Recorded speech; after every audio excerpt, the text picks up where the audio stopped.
Dude, what's good with y'all, dog? I'm tired. I'm tired, but we lit.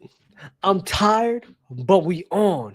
I'm tired, but we on fire. You wanna know why? You wanna know why?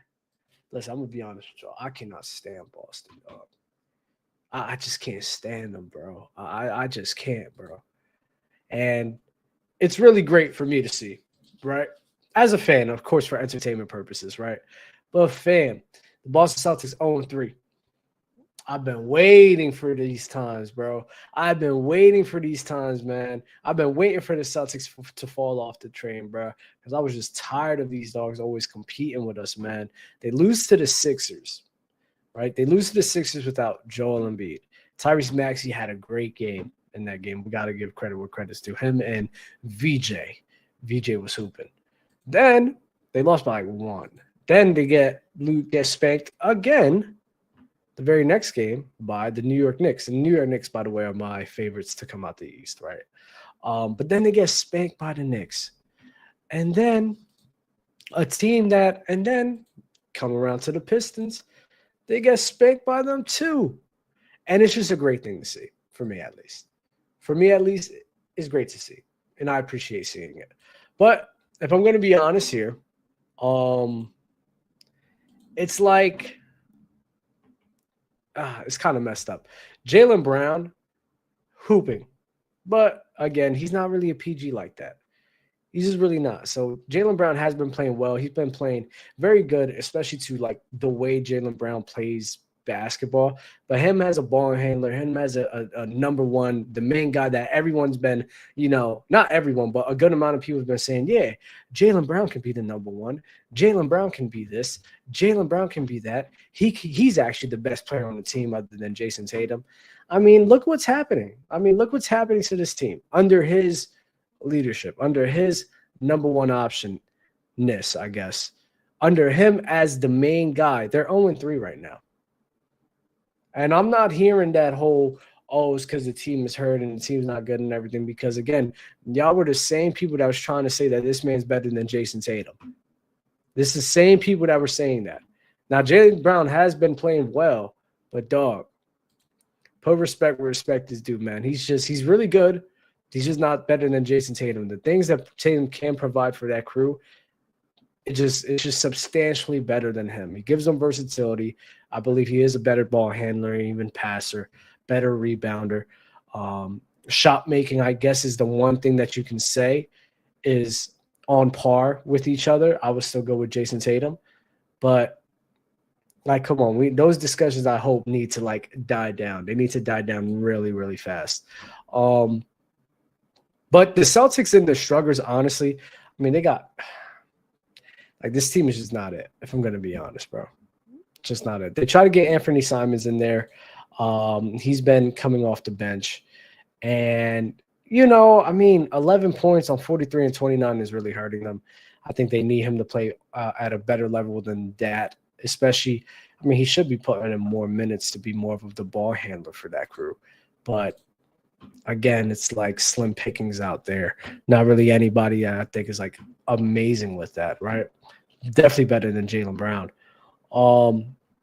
But, the Celtics and their struggles is just a direct result of the CBA. The Celtics and their struggles is a direct result of the salary cap and the overpaying of players, right? When you got players like Jaylen Brown and Jason Tatum that you have to, give the supermax to because of them being drafted to the Celtics and being loyal to the store, which I do think they deserve that money. The Supermax is definitely hurting them along with the CBA, which now created the mess of a team that we have now. And in my opinion, at least, especially with a market like Boston Celtics, you got the Celtics, you got the Lakers, you got the Sixers, even Miami to an extent, Dallas, like those markets right there, you always want to be competing. Those Golden State, you want them to always be competing, always have good players, and always have freedom to be the best that they possibly could be. And, the CBA was meant to hurt the Warriors. Is really hurting the Celtics right now. And it's hurting a team that's a very marketable team that, if the Celtics are playing well, it's a very good time to be a fan of basketball, right? Because it's a team to hate and it's also a team to love if you're a Boston Celtics fan. So the CBA and even the Supermax contracts is really messing things up. I do want to say this, right?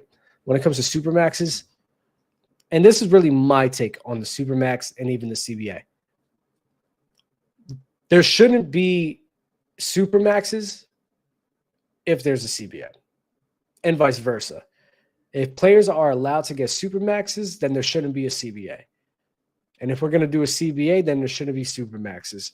Main reason is because teams get handicapped by having to pay some X dollar amount on literally like one or two players to the point where it handicaps their team as a whole to get other viable role players. So if we're going to be doing Supermax contracts, there needs to be a bigger, either a bigger set, like a far larger salary increase, or the CBA needs to be done to deal with, honestly, to me, because you are literally handicapping a bunch of teams from being great. And in my opinion, teams who draft well should not be penalized.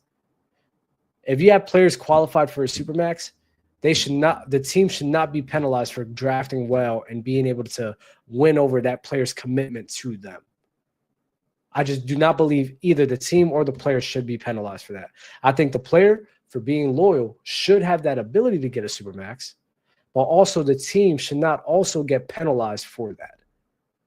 And the CBA is penalizing everybody for that, because you're not only just penalizing the player, the team, you're penalizing the player, because again, when these guys aren't winning chips, when these guys are playing on bad teams, when the team can't get enough continuity to sit here and build a good roster around them, guess who gets the blame for that? Guess who gets the fingers pointed at them? And guess who gets burned in the fire for them? The players. The players do. So creating a CBA to help players and make it better for players, and even something the players voted for. And in the end, it's really hurting the players. So if there's going to be Supermaxes, there shouldn't be a CBA. That's just my opinion. What's good, Shay? Good to see you, brother.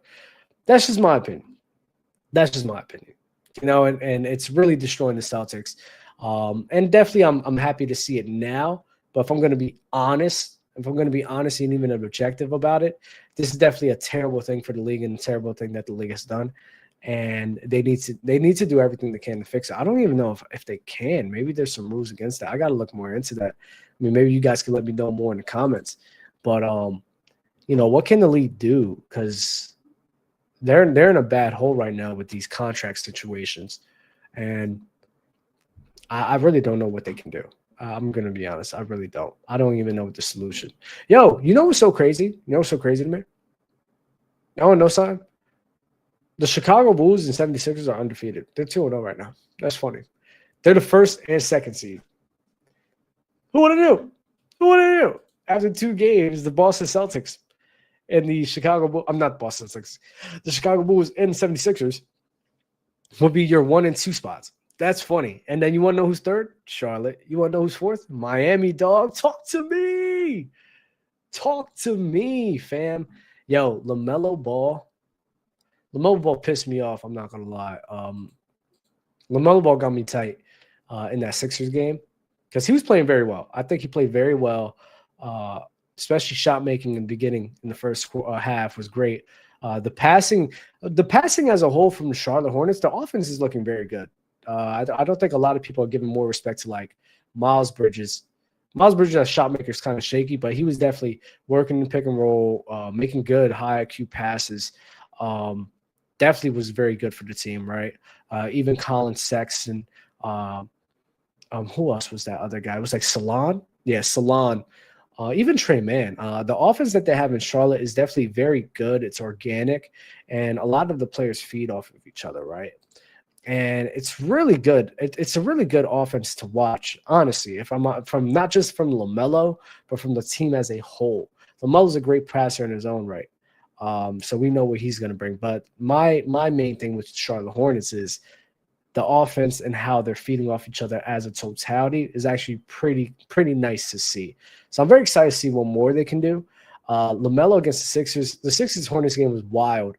Really went down to the wire. Quentin Grimes with a big 3 at the end was definitely freaking dope. I'm not going to hold you. Tyrese Maxey getting to the line. putting pressure, creating opportunities for his team. Definitely helped out tremendously. Andre Drummond with some great hustle plays down the stretch. It was great. It was a fantastic game, right? And then, Charlotte bounced back and just annihilated the Wizards, as you would expect, right? So and LaMelo, a 38-point triple-double. This dog is disgusting, man.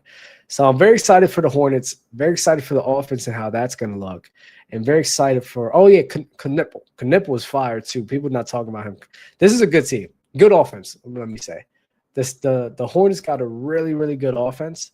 The defense is definitely lacking, but I'm very excited to see how this offense is going to look and how well they're going to start playing with each other, right?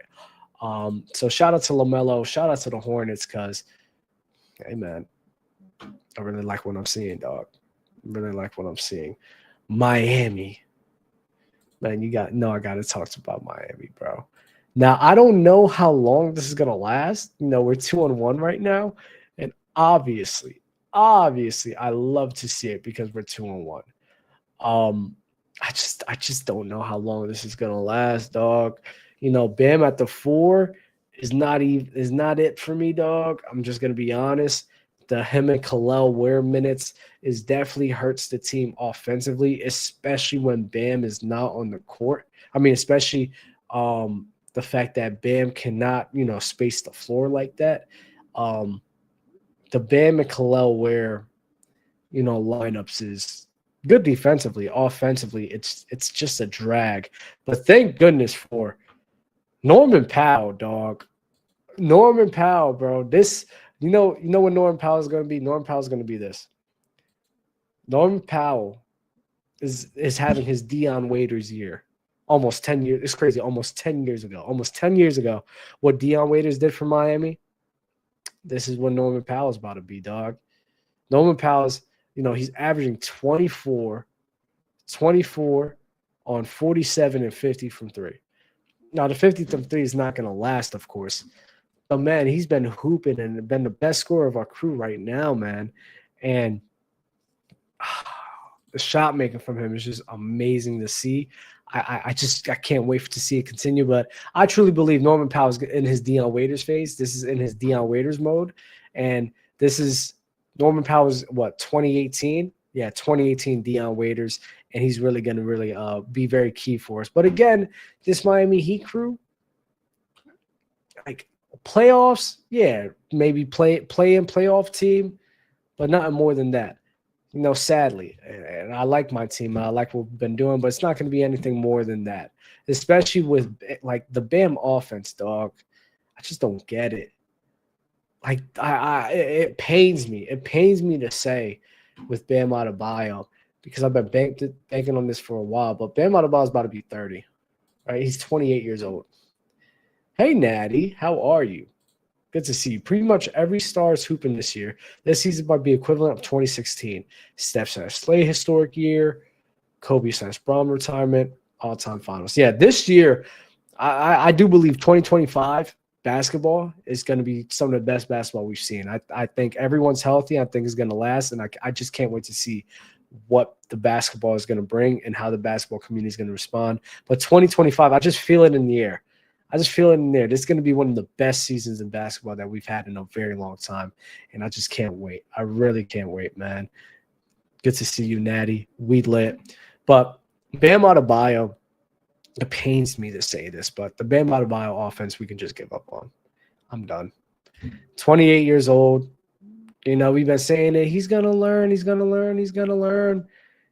just got to be more aggressive. And I'm good, bro. Bam's a really good role player. Or no, not just role player. Bam's a really good all-star caliber player. Let me rephrase it. Bam's a really good all-star caliber player, but as a 1, now even as a 2, not sure about that, right? But the defense he provides is definitely amazing, especially in this generation. But the offense is just not up to par. And if you're a 5-man, at his size, like he's 6'9", he's a 6'9" 5-man. That just creates issues because you're not like one of the best rebounders in the game. There are some games that we lose because we're not being able to grab boards like that. So you being an undersized 5-man, you do bring great defense, but you're kind of undersized. So now we need to bring in a big like Khalil Ware, but you're not good enough shooting wise to space the floor for that. It creates a lot of matchup issues, So it's like, bam, dog, like we need that pull up to be more consistent. We need those mid range to be more consistent. We need that finishing to be like, the thing is, it's crazy. Like he has good touch. So I don't understand why the finishing is like struggling with him. Just don't get it. Maybe he's just more of a finesse guy rather than a power guy. So when he does get, bodied up a bit, it definitely throws him off his spot. That's the only thing I can assume with him, right? So it's very sad to see. But the Bam offense, man, is done. It's done. 28 years old, dog. He not learning. The Bam offense can just it can go, but it can go. It's just not worth it, bro. And it's painful to see. It's very painful to see. Bam Adebayo. Dang, dog. But Norman Powell, definitely in his Dion Waiters phase. I want everyone to notice, right? With the few games that's been played, I truly believe that at the end of the year, with how everything's been playing out, Victor Wembanyama is going to get best in the world conversations. The best in the world conversations for Victor Wembanyama is going to start this year, with no doubt in my mind. I've seen enough. In 3 games, I've seen absolutely enough. Victor Wembanyama will get best in the world conversations starting now and until either he has a crazy injury or he retires. Because the way this man's been hooping, let me tell you his averages, right? That's how sick this man is, bro. Let me tell you this man's averages. 3 games. 33 points. 1.7 steals. 6 blocks. He's averaging 6 blocks. 13 boards. On 56 and 36. If that's not best in the world numbers, I don't know what is, dog.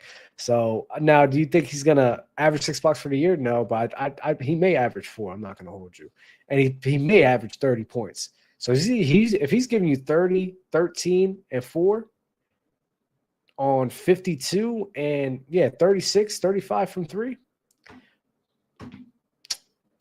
Yeah, dog. I'm not gonna lie, dog. It's over. It started. The savior's here, bro. The savior's here, dog. The savior of the NBA has came. And it's great to see when you hear a bunch of casuals in the world asking you, because they know I watch basketball and that, asking you like, yo, that Victor Wemby man kid is man, he's amazing. But when you hear people that can't even say this man's name and they don't watch the sport, but they're just asking you about it, it's great. This is a great time for the NBA, dog. Victor and Luka is going to save us. I'm putting Luka Doncic in this combo because no one wants to see Jokic as the best player in the world. No one wants to see that nonsense. No one even really wants to see Shea as the best player in the world, if I'm going to be honest with you.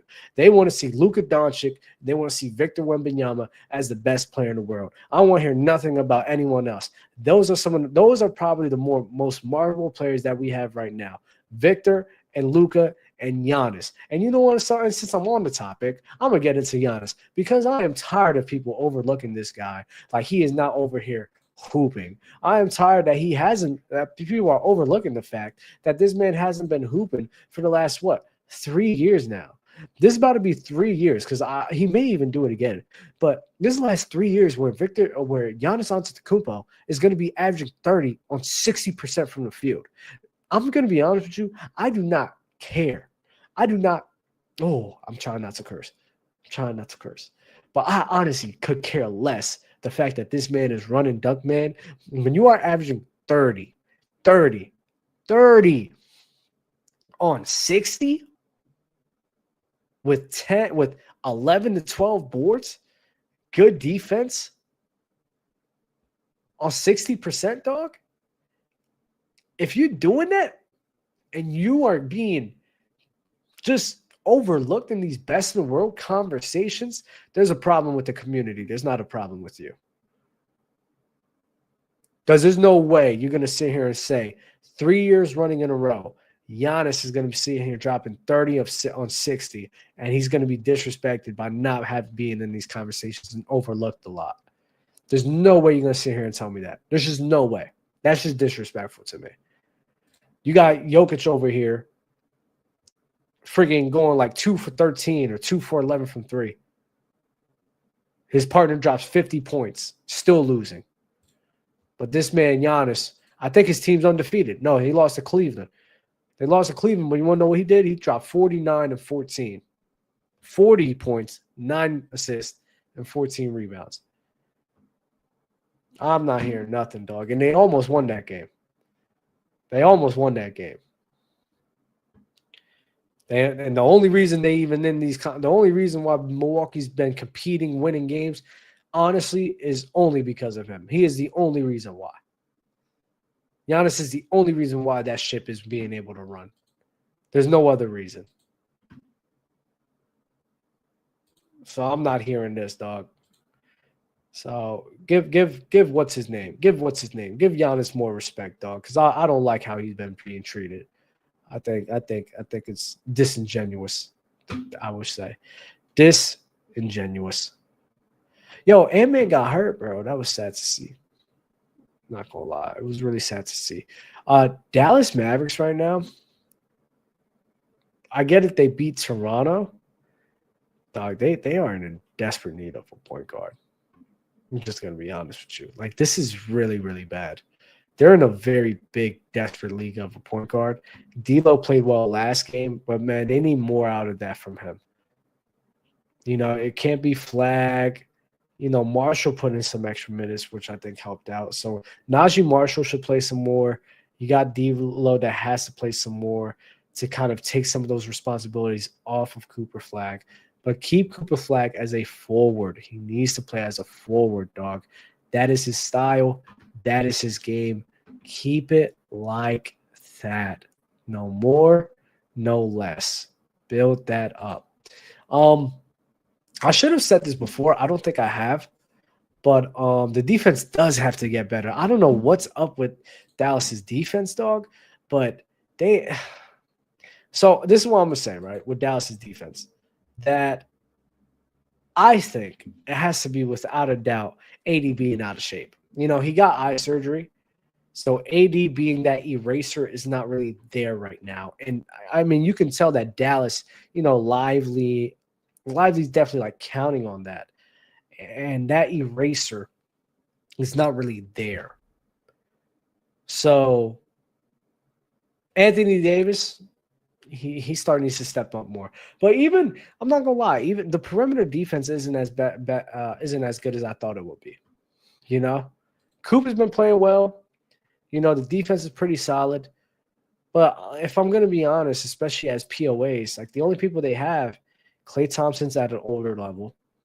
You know, so is Klay as a POA? We're gonna have Caleb, Najee, Max Chrissy. So Caleb. So we got Klay, Max Chrissy, and Cooper as a POA. And Cooper, I think, is a good POA, but again, this is rookie year, so it's not like all-time POA yet. You know, it's just not. Cooper's a great help defender, amazing help defender, amazing hustle guy, great hustle guy. But as a POA right now, I don't think it's the time for him, right? So Chrissy's the POA, and it's like, come on, relying on that, and now your eraser and AD is not everything he needs to be right now because he's got to get himself back to shape. It's tough. It's tough. But Jason Kidd is a good defensive coach, so I think they're going to be able to work around that.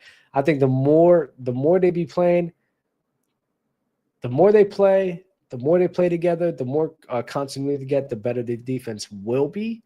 But as of right now, it's definitely getting cooked. But I think that's more of one, familiarity with each other, and two, AD not being in shape yet. So I have more grace with that. I have more grace with Dallas's defense. That's something I do think will get better as time goes on. Dallas and their point guard issues, that's something that like Kyrie needs to come in and fix immediately. You know, that's a big issue, and they need to figure this out. They need to figure that out. They need to care more on that than anything else. They need to figure out what they're going to be able to do when Kyrie's not there. You know? Yeah, Chrissy has been good. I'm not going to be a Chrissy trash. I'm not going to say that. Chrissy has been hooping well, without a doubt. Especially as a shot maker. Like, he's hitting his shots right now. That's what you want from Max Chrissy. Play defense, hit your shots, nothing too crazy. Do your job. Love that. Love that. Absolutely love that. But Chrissy ain't no Chrissy ain't no come on. Like, he ain't no lockdown. He ain't no yeah, this guy really struggling against me. You know, at least that's just my own opinion on it. I just don't get that from him. You know, that's just me. He's a good defender, definitely tries and gives a tons of effort, right? But defender on that level, I think Dallas needs a bit more to help Anthony Davis out and even Derek Lively at the time with the time that they're having right now. You know, so Dallas, you know, starting over Clay, you think Chrissy should start over Clay? If he's shooting like this, yeah, maybe. We'll see, because Clay can still get hot. Well, I have my own opinions of Klay Thompson, dog. Klay Thompson, man, we could clip this too, bro, because screw it, I don't care. Like, he kind of hurt me. You know, Klay Thompson hurt my heart, mainly because, you know, I was banking on the fact that the rumors were true and that person hiding his face behind Meg Thee Stallion was just a random guy, not the immortal Klay Thompson. But when I realized that it was him, you know, that hurt me and affected me a lot, you know, because, you know, I don't think she's the best person. I don't think so. And I'm scared for where his life is going to be headed in that relationship, you know. It just hurts. So, you know, I just wish nothing but the best for him. You know, I am a Klay fan. I don't know if y'all know, I am a Klay Thompson fan. I want nothing but the best for him. And seeing him with a woman like that, it hurts me a little bit because I want the best for him. Not that she's like a terrible person. I think I'm done here. I think I'm done. She's probably a really nice person, but she's got some issues. And I don't think he should be dealing with those issues, man. That's all I got to say. Not the immortal Klay Thompson. Not Game 6 Klay, man. Once I seen that he was with her, bro, I'm not going to lie. I was like, his career's over. His career's over, bro. Hey, New York Knicks, listen, New York is making it out the East. New York, I'm not going to lie. New York has a very good chance of winning this year. People don't want to talk about it. People don't want to acknowledge it. People do not want to acknowledge it. He said, I get you just shouting out the Knicks, right? But I like the Knicks crew. I like what Mike Brown has. I got to watch some more Knicks games to really talk about it. There's so many games to watch on. But I like their continuity. I like what they have right now, especially when Mitchell Robinson comes in, because especially when they play OKC, they're going to become very flexible. But yeah, the Knicks, to me, definitely favorites to come out the East. And I would say if I'm going to have to choose between the Knicks and OKC to win that series, I may go with the Knicks. And listen, dog, you could be upset all you want because I'm a Miami Heat fan. So this is what y'all get. We've been in the grind, dog. We lost Jimmy Butler. We lost our soul. We lost our heart. We got Terry Rozier over here under investigation. We needed this win, dog. So you better take that L. Take that L, man. I'm not hearing that. Bro. Take that L. Because we needed more than you. We over here, we battling over demons over here, bro. We're going to get any win that we can. because we don't know how long this is going to last. We don't know how long the Miami is going to be playing like this, dog. So we're going to keep it rolling and rolling and rolling and rolling until the wheels fall off. You feel me? You feel me? Come on, dog. Stop playing with me, man. Like the video, subscribe, bro. Y'all be easy, bro. Let me see this. I got to say thank you. Thank you, guys. I've been struggling to keep my head held high. My head held high. And I've been struggling to keep this pain inside. This pain inside.